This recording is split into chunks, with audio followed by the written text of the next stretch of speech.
Breaking news! Things are hot behind the scenes for the Lions. In the last few hours, we've received some news that has most fans excited. I'll tell you all about it. But first, make sure you've already hit the like button if you're a true Detroit Lions fan and believe we're going to the Super Bowl. If possible, comment something like, "Let's go Lions! Let's go to the Super Bowl!" Now, let's talk about a story that's making waves in the locker room and could be a game-changer for our playoff run. Alquadin Muhammad has been turning heads and proving his worth in Detroit. His journey back to the NFL playoffs has been nothing short of inspiring, and his motivation goes beyond personal success. After the Lions clinched the NFC North and secured the top seed with a thrilling win over the Vikings, Muhammad celebrated in a special way, with his biggest supporter, his son Alquadin Muhammad Jr. In a touching moment, Muhammad brought his son into the locker room, letting him experience the championship atmosphere firsthand. It's moments like these that show how much family means to the Lions' defensive end. His son, a young athlete, called his father Dog on live TV, proudly embracing the legacy Muhammad is building. But Muhammad's path hasn't been easy. His football career has been full of challenges, starting in his college days at Miami. After facing suspensions and being cut from the team, he fought his way back, eventually being drafted by the Saints in 2017. It was a rocky start, with stints with the Colts, Bears and even the Cowboys before finding his place in Detroit this season. The turning point came in October, when Muhammad was signed to the Lions practice squad. Just 6 days later, Aiden Hutchinson went down with a leg injury, creating an urgent need for depth on the defensive line. Muhammad has stepped up and has made an impact ever since, recording 3 sacks in the last 3 games and consistently pressuring opposing quarterbacks. Head coach Dan Campbell recently praised Muhammad's growth, noting how well he's adapted to the Lions' defensive system and his relentless work ethic. It's clear that Muhammad's veteran presence and determination have been crucial in helping the Lions maintain their aggressive defensive approach. But it's not just about stats.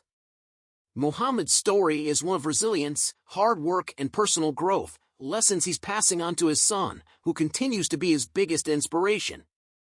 As Muhammad says, life isn't perfect, but staying committed and working hard can overcome any obstacle. Now, with the playoffs here, Muhammad has made it clear that he wants to put the league on notice. His next opportunity comes this Saturday, when the Lions face the Washington Commanders in the divisional round. With the defensive line coming into its own and Muhammad finding his groove, the Lions are poised to make a deep playoff run. What do you think, Lions fans? Could Muhammad be the difference maker as Detroit fights for the NFC Championship? The Lions returned to Allen Park this week after a well-deserved break, and while most of the injury news is positive, there are some concerns ahead of Saturday's game. Running back David Montgomery has been a full participant in practice all week. He's back from his MCL injury and ready to contribute. Cornerback Terrion Arnold, who suffered a foot injury in Week 18, has also been a full participant in practice and is cleared to play against Washington. Now, the situation gets a little more concerning when we look at offensive guard Kevin Zeitler. Zeitler suffered a hamstring injury in the regular season finale against the Vikings and did not practice at all this week. Head coach Dan Campbell has already confirmed that if Zeitler is unable to play, rookie Christian Mahogany will step in at right guard. Defensive lineman O'Connor is another key player who could miss out. He also suffered an injury in Week 18, and there are rumors that he could end up on injured reserve. This would be a significant blow to the Lions' defensive line against the Commanders' team that can be dangerous on the ground. On the positive side, Taylor Decker missed practice earlier this week due to personal reasons, but it was confirmed today that he was out due to the birth of his son. Congratulations to Taylor and his family. Finally, cornerback Ennis Rakestraw, who is recovering from a hamstring injury and recently added an illness to the mix, remains questionable. He was limited in practice this week, so it will be a game-time decision to see if he fits in. So, Lions fans, while most of the key players are ready to go, losing Zeitler and potentially O'Connor could impact both the offensive line and defensive rotations. It's going to be a physical matchup, and depth will be tested. What do you think, Lions fans? Can the depth players step up and make an impact? Taylor Decker and Ennis Rakestraw Jr. returned to practice on Thursday, and that's exactly what we needed to see. Decker looks ready to play, and while Rakestraw is officially listed as questionable, the fact that he's back on the field is a strong indication that he'll suit up. Now, let's break it down. Taylor Decker, the heart of our offensive line, has been a rock all season.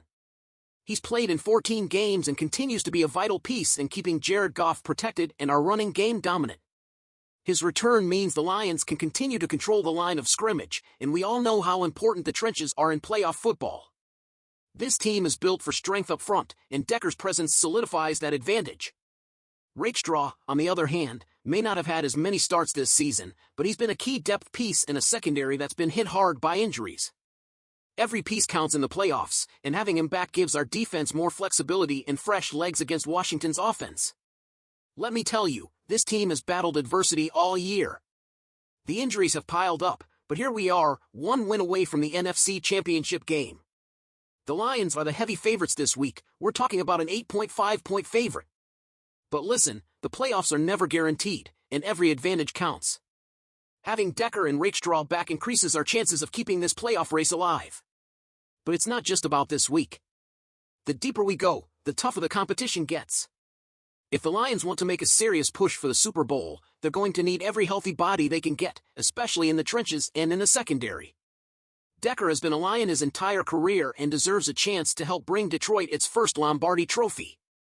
That's what he's been working toward since 2016.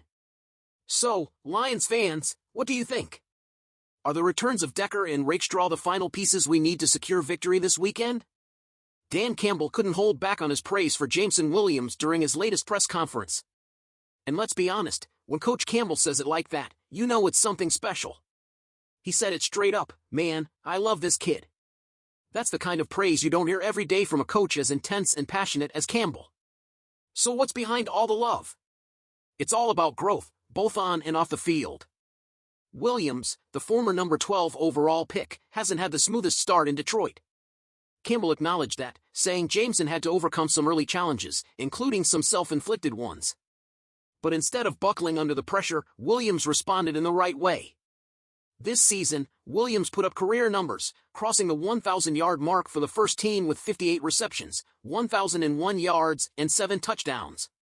But what's even more impressive? The work he's done behind the scenes. Improving his route running, building chemistry with Jared Goff, and embracing the grind and practice against the tough Lions defense have all been part of his journey. Campbell highlighted how Williams' biggest leap forward wasn't just on the stat sheet, but in how he connected with his teammates. He talked about how once Williams let his guard down and fully embraced being a part of the team, everything started to click. That shift happened late last season, and now it's evident in how he carries himself on and off the field. Williams himself is focused on the big picture. After reaching the 1,000-yard milestone, he's not satisfied. He made it clear in his last interview, "I'm over it. We have 3 games left and I'm trying to put something in my fingers." That's a championship mentality, Lions fans. Now, with the playoffs just around the corner, having a motivated Jameson Williams could be a game-changer for the Lions offense. His speed, playmaking ability, and newfound leadership could be just what Detroit needs to make a deep postseason run. Don't forget to hit that like button and subscribe so you never miss a single update. Go Lions!